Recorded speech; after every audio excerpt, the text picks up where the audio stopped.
Hey guys, welcome back to the show. I don't know why I was just laughing. Our show is hilarious. Ah. It's a comedy show, really. It is. It is. Welcome back to the show, guys, where we're bringing you the latest in AI news and sharing our views. Before we dive into the video, hit that like, subscribe, do all those incredible things. We really appreciate it. Let us know in the comments as well what you think. And even if you just want to say hello, just say hi. It's nice to engage with you guys. So let's dive straight into it. This is the first news story for the week for us. Yesterday, we just had a quick update on Whisper. So now we're going to get into the news thread for the rest of the week. So let's go, Will. What's the latest? What have you spotted? I'm a fortune teller, Ben. I'm a fortune teller. Last week we did a video talking about how OpenAI released a code red, very dramatic, about a code red within the organization to basically have all hands on deck to release their new GPT 5.2 model because Gemini 3 got released. It was an amazing frontier model. And then very quickly, Anthropic released Opus 4.5, which was an insane model. And as a result, OpenAI panicked and issued a code red, and they sped up the release of GPT 5.2, and out it came. And for me, the whole point of that video was to talk about how it's a cycle that never ends, and it's very dangerous to enter this cycle. You know, when these companies are being led by profit, not safety, not people's interests, they're just rushing to release models that are of very high capability and intelligence, and not thinking it through. And in that video, I made a joke that, you know, after OpenAI declares a code red, GPT 5.2 comes out, it's insane, and then Anthropic will call a code red. Now, I am a fortune teller because they haven't a code red. I think I deserve cookies. I think I deserve cookies for my ability to tell the future. But I don't know if you can see that, Ben. It's not a code red, but there is an internal leak now that Sonnet 4.7, which is Anthropic's sort of middle of the road model, is still an incredibly strong model. They're going to be accelerating the release, trying to get it out during Christmas, because GPT 5.2 from OpenAI smashes all of the benchmarks. And this is what I'm talking about. And that video that we did last week resonated with quite a few people. You were talking about hearing from people in the comments. Well, I got quite a few comments from people generally saying, yeah, that you've got to be scared of this kind of stuff. This is exactly what a lot of the people that are not necessarily anti-AI, but see the dangers of it, are talking about.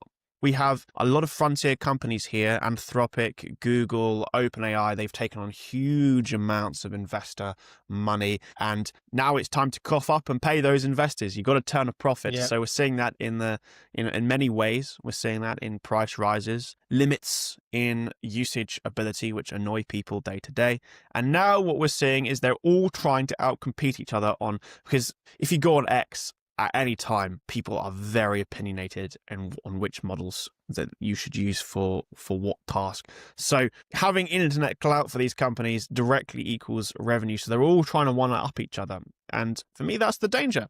That's the danger. We're now rushing out really very capable models without thinking of the safety implications, without thinking of what people need and want.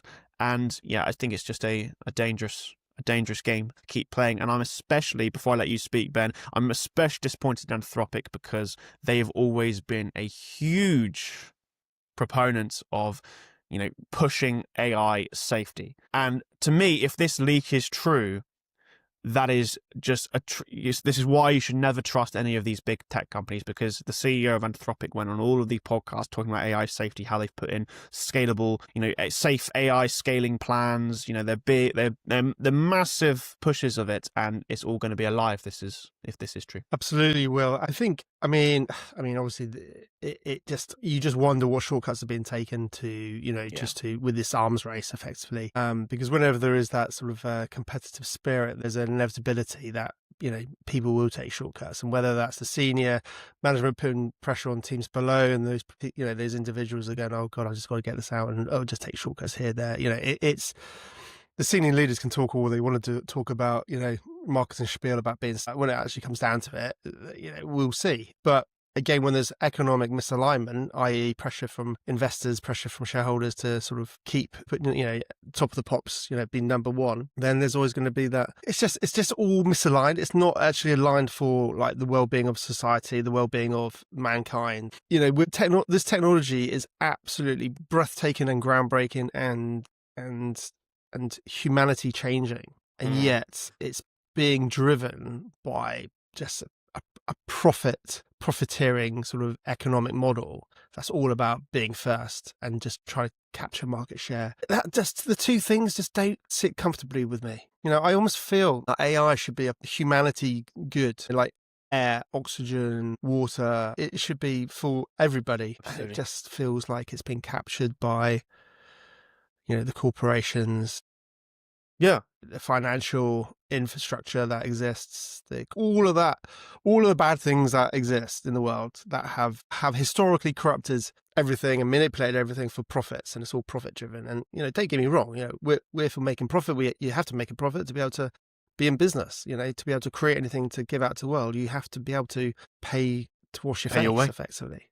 So, but it's just, it's tricky. This is such a fundamental technology that I think it's almost like this just doesn't feel good. It doesn't feel right. It's not aligned with what's the right thing to do.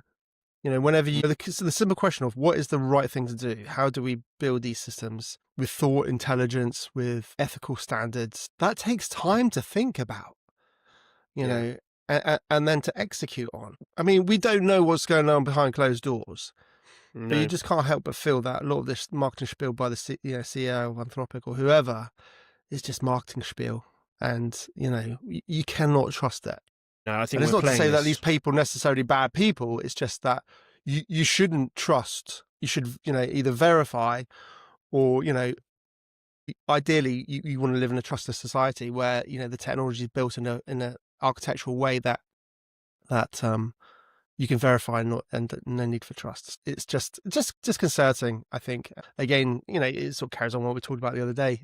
Well, I mean, to be honest, there's no surprise. I'm not surprised. No, I think this is the thing is obviously I'm for all intents and purposes, a capitalist. We're in business. We launch products. We do client work. We consult. We want to make money. I believe that fundamentally it's the best system in the world for rewarding people for hard work. Now, that's going to be a controversial thing to say. I'm sure there's going to be plenty of people that agree as well as disagree with me.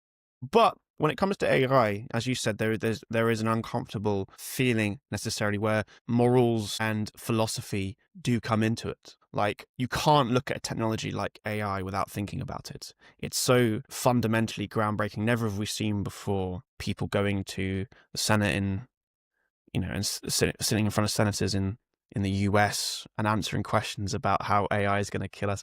If this technology goes wrong, it will go really wrong, and it could be absolutely catastrophic for humanity. There's two worlds where it completely excels, and there's a new renaissance for mankind, which is the future that I fundamentally believe in.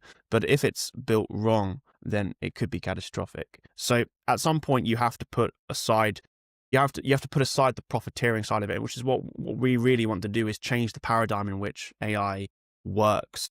And AI is built to make it more decentralized, make it more sovereign. There's still room for companies to grow and make profits here, but we really have to think about the business models that we are deploying within companies. Because if we can do that, then we can have the best of both worlds. And at the moment, Frontier Labs are not setting a good example. They're building everything closed source. They are chasing profits. It feels like that is their sole motivator, and they're not really thinking about the other things and the other impacting points. And they even forget the things that they have spoken about, like their safe AI scaling laws and everything like this that Anthropic have said. They're going to forget about that, because actually what's more important is being at the top and being on top of investor profits and everything like that. Yeah, it's very worrying, and I think we need a paradigm shift. We need to keep pushing the paradigm shift that we're already pushing. Absolutely, Will. I think the thing is, and again, this is for the audience as well, it's very easy to get doom and gloom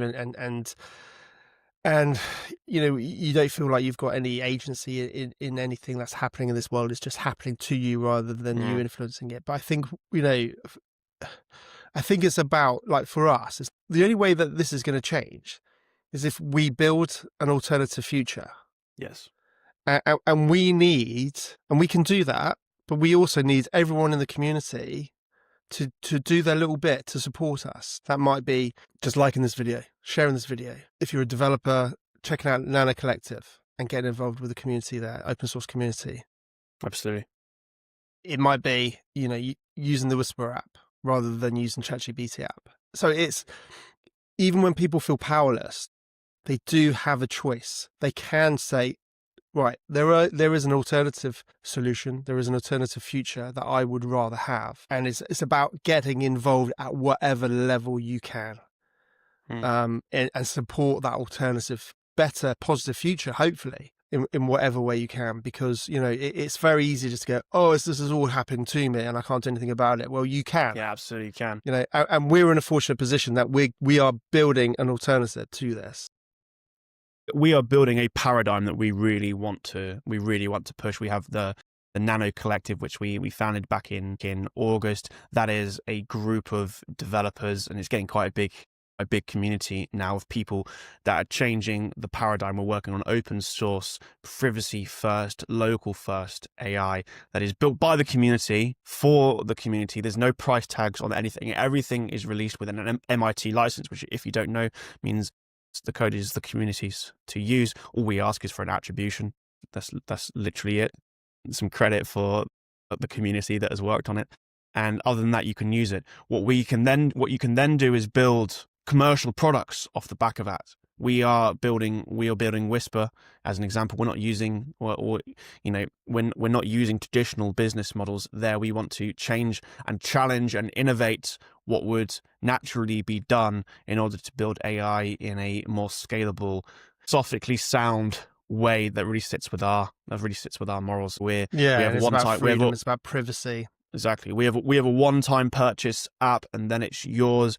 We don't have any other business model at the moment. Only yesterday we were talking about other ways to monetize it in a way that sits well with the community. And we haven't decided on what to do, but we want to push a direction as much as possible that, even if it's a harder direction, if that forces us to innovate and create a new paradigm, that's the direction I believe that we should take, because ultimately it builds a better, more decentralized future for AI as a technology. So no, you can do something about it, and you can join the movements that we're creating. Yeah. You can join the Nano Collective. You can help contribute to the open source software.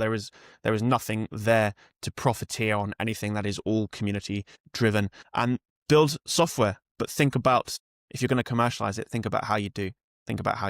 And if you're a consumer and you're not interested in building software, then use the open source equivalent, use the privacy focused equivalent. That's, I think, the way that you can look at this. You're not stuck. No, you're not stuck at all. There is an alternative, and that's the positive. But it is going to be a battle. Absolutely. And it is going to be a fight that we're prepared to have, but we need as many people to support us on this journey and on this mission.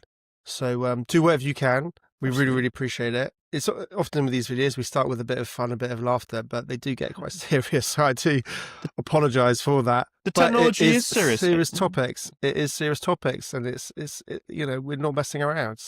We're absolutely dead serious. Let's wrap it up, Will. I think.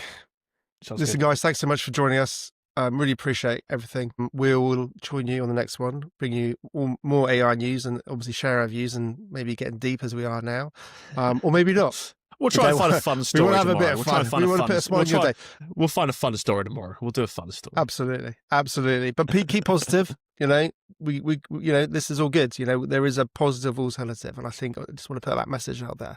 We can choose what we want to. What the future is going to be. So let's do it. All right, guys. Thanks so much for joining us. Take care. Cheers. Cheers, guys.